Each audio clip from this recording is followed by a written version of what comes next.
Unu conto in chirca de Barbarossa, pirata ottomano, chi cada notte trabicatas a scosterar des un ordover de Sardigna in chirca de una scusuriu perdiu.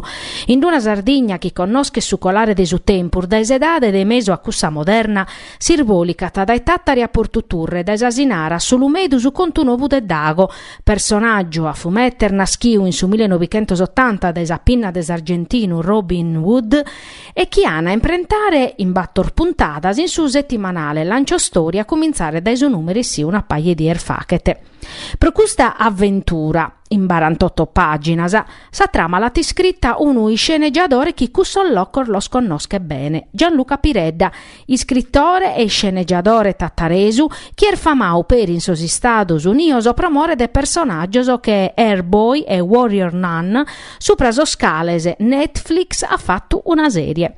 Sordisinnoso desas architettura localese e desos costumenese e desu tempus sono de Silvia Marino, genovesa.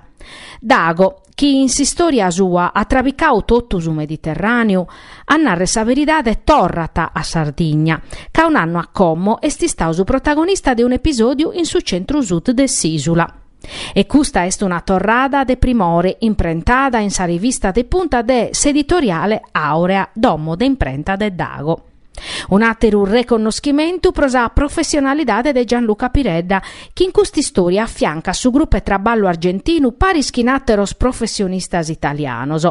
Ma cale scusorie schircande Barbarossa? Sa risposta este zai insistancu.